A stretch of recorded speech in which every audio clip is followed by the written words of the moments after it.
স্বাধীনতা পরবর্তী বাংলাদেশের ইতিহাসের প্রথম নারী প্রধানমন্ত্রী বেগম খালেদা জিয়া গতকাল শেষ নিঃশ্বাস ত্যাগ করেছেন। তার মৃত্যুর পর বিভিন্ন পক্ষ বিভিন্নভাবে আক্রমণ করার চেষ্টা করেছে, কিন্তু বাংলাদেশ আওয়ামী লীগ তার মৃত্যুর পর যথেষ্ট সহনশীলতা দেখিয়েছে, বন্ধুত্বের পরিচয় দিয়েছে এবং আওয়ামী লীগ বিএনপিকে শুধুমাত্র রাজনৈতিক প্রতিপক্ষ হিসাবে ট্রিট করেছে, তারা শত্রু হিসেবে বিবেচনা করে নাই। সজীব ওয়াজেদ জয় থেকে শুরু করে বঙ্গবন্ধু কন্যা শেখ হাসিনা প্রত্যেকেই খালেদা জিয়ার মৃত্যুতে শোক জানিয়েছেন, প্রত্যেকে সামাজিক যোগাযোগ মাধ্যমে স্ট্যাটাস দিয়েছেন। আওয়ামী লীগের তৃণমূল থেকে শুরু করে একদম কেন্দ্র পর্যন্ত প্রত্যেকটা শ্রেণী নেতাকর্মী খালেদা জিয়ার মৃত্যুতে শোক জানিয়েছেন।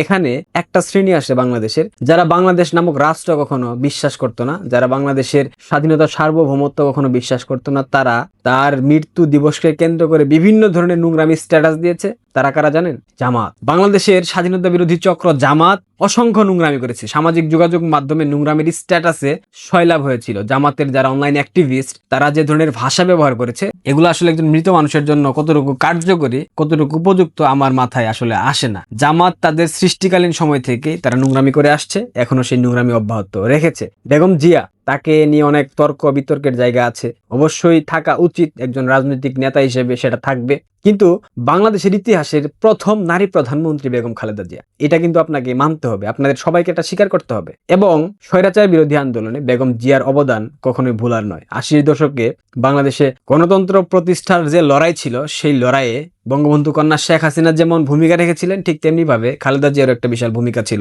একথাও আমরা কেউ অস্বীকার করতে পারবো না। ইতিহাস তো কখনো অস্বীকার করা যায় না। বিএনপি বারবার চেষ্টা করে ইতিহাস অস্বীকার করবার জন্য, কিন্তু আওয়ামী লীগ এই জায়গায় ভিন্ন। আওয়ামী লীগ কখনো কারো অবদান অস্বীকার করে না। অনেকে বলতে পারেন জিয়াউর রহমানের অবদান অস্বীকার করে দেখার চেষ্টা করা হয়েছে, এটা ভুল ধারণা আপনাদের। জিয়াউর রহমান ইতিহাসে যতটুকু সম্মানের যোগ্য, তাকে সেই সম্মানটুকু আওয়ামী লীগ বরাবর দিয়েছে, এটা অস্বীকার কখনো করেনি। বেগম খালেদা জিয়া গতকাল মৃত্যুর পর থেকে জামাত শিবির যে নোংরামিটা করতেছে, এটা আসলে মেনে নেবার মতো নয়। আমি জানি না বিএনপি নেতাকর্মীরা বুঝতে পারছে কিনা, তবে একাধিক ছাত্র দলের নেতাকর্মীকে দেখলাম, তারা বলতেছে খালেদা জিয়ার মৃত্যুতে রাজনৈতিক প্রতিপক্ষ হিসাবে কিংবা রাজনৈতিক শত্রু হিসাবে আওয়ামী লীগের যে ভূমিকা নেওয়া দরকার ছিল, আওয়ামী লীগের যে প্রতিহিংসামূলক সামাজিক যোগাযোগ মাধ্যমে স্ট্যাটাস দেওয়া দরকার ছিল, সেটা আওয়ামী লীগ করেনি, করেছে জামাত, তাদের দীর্ঘদিনের মিত্র। এই জামাতকে অক্সিজেন দিয়ে বাঁচিয়ে রেখেছিল কারা? এক বাক্যে বলতে পারবেন? বিএনপি। জামাত বাংলাদেশের রাজনীতিতে প্রাসঙ্গিক হয়েছে কাদের হাত ধরে? বিএনপির হাত ধরে। জামাত বাংলাদেশের রাজনীতিতে প্রতিষ্ঠিত হয়েছে কার হাত দিয়ে?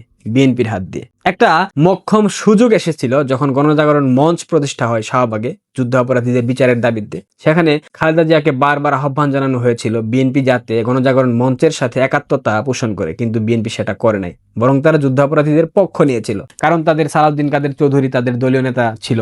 যদি সেই গণজাগরণ মঞ্চের সময় বিএনপি এই যুদ্ধাপরাধীদের বিরুদ্ধে গিয়ে বাংলাদেশ আওয়ামী লীগের ডাকে সাড়া দিয়ে যুদ্ধাপরাধীদের বিচার প্রার্থনা করত, বিচার দাবির জন্য শাহবাগে আন্দোলন করত, তবে বাংলাদেশের রাজনৈতিক প্রেক্ষাপট আজকে এই জায়গায় এসে দাঁড়াতো না। আজকে বাংলাদেশকে স্বাধীনতা বিরোধী চক্রের হাতে জিম্মি হতে হতো না। আজকে বাংলাদেশে জামাত নামক কোনো শক্তি অবশিষ্ট থাকতো না। বেগম জিয়াকে হাদির সাথে তুলনা করা হচ্ছে, হাদির সাথে তুলনা করতেছে জামাত। এইটা কিন্তু বিএনপির জন্য অত্যন্ত লজ্জার। হাদি কে? হইস হাদি? হাদি একটা টুকাই, একটা উগ্রপন্থী, একটা চরমপন্থী, একটা জঙ্গি, যে কিনা টাকার বিনিময়ে ভাড়া খেটে মব করতো আওয়ামী লীগের নেতাকর্মীদের উপর। হাদির জানাজায় কত লোক হয়েছিল সমবেত, এখন খালেদা জিয়ার জানাজায় কত লোকজন আসবে, হাদির রেকর্ড খালেদা জিয়া ছাড়িয়ে যেতে পারবেন কিনা, এই ধরনের একটা বিতর্ক সৃষ্টি করার চেষ্টা করছে জামাত ইসলাম। যদি কোনো কারণে খালেদা জিয়ার জানাজায় হাদির থেকে কম সংখ্যক লোকের উপস্থিতি আমরা লক্ষ্য করি, সেক্ষেত্রে নিশ্চিত থাকেন আপনারা এইটা নিয়ে জামাত সর্বোচ্চ নোংরামিটা করবে। জামাত তখন বলার চেষ্টা করবে বাংলাদেশের ইতিহাসের প্রথম নারী প্রধানমন্ত্রী, বাংলাদেশের ইতিহাসের প্রভাবশালী নেত্রী, গণতন্ত্রের মা যাকে বলা হয় দেশমাতা বেগম খালেদা জিয়ার জানাজায় হাদির থেকে কম উপস্থিতি ছিল। তার মানে বাংলাদেশের রাজনীতিতে খালেদা জিয়ার থেকেও বেশি গুরুত্বপূর্ণ ছিল হাদি। বাংলাদেশের রাজনীতিতে খালেদা জিয়ার থেকেও সব থেকে বেশি জনপ্রিয় ছিল হাদি। এটা জামাত প্রতিষ্ঠিত করার চেষ্টা করবে, কিন্তু আদতে সেটা কি সম্ভব হবে? বেগম জিয়ার জানাজায় কি হাদির থেকে কম সংখ্যক লোকের উপস্থিতি হবে, নাকি হাদির থেকে বেশি সংখ্যক লোকের উপস্থিতি হবে? যদি হাদির থেকে কম সংখ্যক লোকের উপস্থিতি হয়, তাহলে আপনাদেরকে ভেবে নিতে হবে এটা পুরোটাই জামাতের একটা মাইন্ড গেম। জামাত কিন্তু তখন বলার চেষ্টা করবে হাদির গ্রহণযোগ্যতা ছিল, হাদির জনপ্রিয়তা ছিল। একথা যেমন সত্য, তেমনি হাদির সেই জানাজাতে জামাতের সর্বশক্তি প্রয়োগ করা হয়েছিল। জামাতের প্রত্যেকটা প্রান্ত থেকে মানুষ এসেছিল হাদির জানাজায় অংশ নিতে। হাদি একটা জঙ্গি, হাদি একটা টোকাইয়ের জানাজায় এত মানুষের উপস্থিতি হয় না, যেটা সম্পূর্ণরূপে জামাতের একটা গেম ছিল।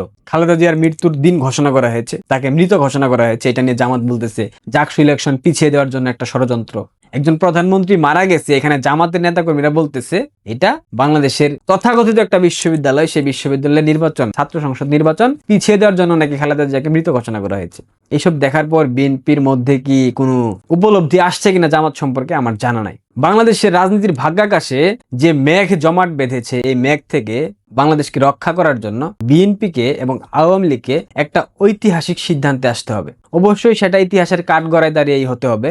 দেশের স্বাধীনতা, সার্বভৌমত্ব এবং গণতন্ত্রকে যদি সমুন্নত রাখতে হয়, যদি গণতন্ত্রকে রক্ষা করতে হয়, সেক্ষেত্রে বিএনপিকে সবার প্রথম জামাতের মতো দেশদ্রোহী অপশক্তিকে ডিভোর্স দিতে হবে, চিরতরে। সেটা সাময়িক সময়ের জন্য না, আজীবনের জন্য জামাতকে ডিভোর্স দিয়ে জামাতকে ছুঁড়ে ফেলে দিতে হবে। ঠিক একইভাবে বাংলাদেশ আওয়ামী লীগকে হেফাজতের মতো অসংখ্য মৌলবাদী, বাটপার, ভণ্ড ধর্ম ব্যবসায়ীদের সঙ্গ ত্যাগ করতে হবে। তাদেরকে তুষণ করা সম্পূর্ণরূপে বন্ধ করতে হবে। রাষ্ট্রীয়ভাবে আইন প্রণয়নের মাধ্যমে বাংলাদেশের ধর্মীয় রাজনীতি বন্ধ করতে হবে। জামায়াত ইসলাম সহ তাদের সমমনা যেই শরিক দলগুলো আছে, যারা ধর্মীয় রাজনীতিতে বিশ্বাস করে, যারা উগ্রবাদী, যারা চরমপন্থী মতাদর্শের অধিকারী, এদেরকে সম্পূর্ণরূপে নিষিদ্ধ করে দিতে হবে চিরতরে। এরা যেন এই পবিত্র ভূমিতে দাঁড়িয়ে রাজনীতি করার সুযোগ না পায় কখনো। বিএনপিকে প্রতিজ্ঞা করতে হবে তারা যেন খুন, গুম, দখল, নৈরাজ্যের রাজনীতি থেকে চিরতরে বের হয়ে আসতে পারে, স্বাভাবিক এবং শান্তির রাজনীতিতে থিতু হতে পারে। এই প্রতিজ্ঞা বিএনপিকে করতে হবে। চরমপন্থা, মৌলবাদ এবং উগ্রবাদের প্রশ্নে এবং আন্তর্জাতিক যে ষড়যন্ত্রকারী চক্র আছে বাংলাদেশকে নিয়ে, যারা বারবার ষড়যন্ত্র করতে চায়, উদাহরণস্বরূপ পাকিস্তান এবং তুরস্ক, এদের উভয়ের ক্ষেত্রে আওয়ামী লীগ এবং বিএনপিকে একই দৃষ্টিভঙ্গি রাখতে হবে। সেটা যদি ইস্পাত সম কঠিন হয়, তাতেও কোনোভাবেই আলাদা হওয়া চলবে না। তাতে করেই সম্ভব যেই আশার কথা আমি বলতেছি। প্রতিবেশী বন্ধু রাষ্ট্র ভারতের সাথে গত 1 বছরে যে উত্তপ্ত সম্পর্ক সৃষ্টি হয়েছে, এটাকে অবশ্যই শীতল করতে হবে এবং বিএনপি তাদের অতীতের কর্মযজ্ঞের জন্য ভারতের কাছে ক্ষমা প্রার্থনা করতে হবে এবং একই সাথে নতুন কূটনৈতিক অধ্যায় শুরু করতে হবে। পাশাপাশি চীন এবং রাশিয়ার সাথে ভারসাম্যপূর্ণ সম্পর্ক বজায় রাখতে হবে আওয়ামী লীগ এবং বিএনপি উভয়ের ক্ষেত্রে। গত 15 মাসে বিএনপির যে সকল নেতাকর্মীরা আওয়ামী লীগের সাধারণ নেতাকর্মীদের উপর মব করেছে, নির্যাতন, নিপীড়ন করেছে, তাদেরকে আইনের আওতায় আনতে হবে। তাদেরকে নিরপেক্ষ বিচারের কাঠগড়ায় অবশ্যই দাঁড়াতে হবে।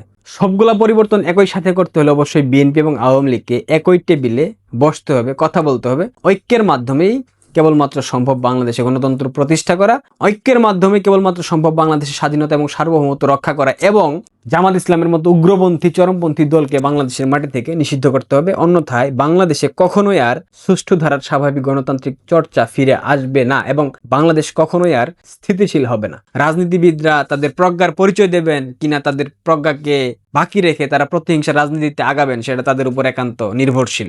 বাংলাদেশের রাজনীতিতে আওয়ামী লীগের প্রতিপক্ষ হয়ে থাকবে বিএনপি, বিএনপির প্রতিপক্ষ হয়ে থাকবে আওয়ামী লীগ। এখানে প্রতিহিংসা থাকবে না। এখানে জামাত ইসলামের মতো কুটচাল দেওয়া ষড়যন্ত্রকারীরা, যারা অন্য দেশের এজেন্ডা বাস্তবায়ন করতে চায়, যারা অন্য দেশের পারপাস বাংলাদেশে বসে সার্ভ করে, এদেরকে বাংলাদেশ থেকে নির্মূল না করা অবধি বাংলাদেশে কখনোই রাজনৈতিক স্থিতিশীলতা আসবে না। এটা চিরন্তন সত্যি কথা এবং আপনারা খুব শীঘ্রই সেটা দেখতে পারবেন। যদি এমনটা হয়, আওয়ামী লীগ, বিএনপি একই সাথে আন্দোলনের মাধ্যমে সুদখোর ইউনূস অর্থাৎ জামাত সমর্থিত সরকারকে সরিয়ে ফেলতে চাচ্ছে, যদি নির্বাচন না হয়, নির্বাচনের আগে তো একটা কিলিং হতে পারে, আমি বলেছিলাম হাসনাত, সার্জিস, নাহিদ, আসিফ, বেস্টার ফুয়াদ, নুরুল হক নূর হতে পারে, সেক্ষেত্রে নির্বাচন বানচাল হওয়ার সম্ভাবনা খুব বেশি। বাংলাদেশের রাজনীতিতে স্থিতিশীলতা আনতে এই পদক্ষেপগুলোর বিকল্প কোনো পন্থা এই মুহূর্তে আর নাই। বেগম জিয়ার আজকে জানাজা হবে। সেই জানাজায় আসলে জামাত কিভাবে নতুন করে ষড়যন্ত্র আঁকায়, সেই জানাজাকে কেন্দ্র করে জামাত আসলে কিভাবে কি প্ল্যানিং করে, কি গেম খেলে এবং বিএনপিকে কিভাবে হেনস্থা করার চেষ্টা করে, সেটা আমরা দেখতে পারি, আমরা দেখব। এবং হাদির থেকে বেগম জিয়ার জানাজায় লোক সংখ্যা বেশি হয় কিনা সেটাও আমরা দেখতে চাই। ভালো থাকবেন। সৃষ্টিকর্তা বেগম জিয়াকে পরপারে ভালো রাখুক। ধন্যবাদ।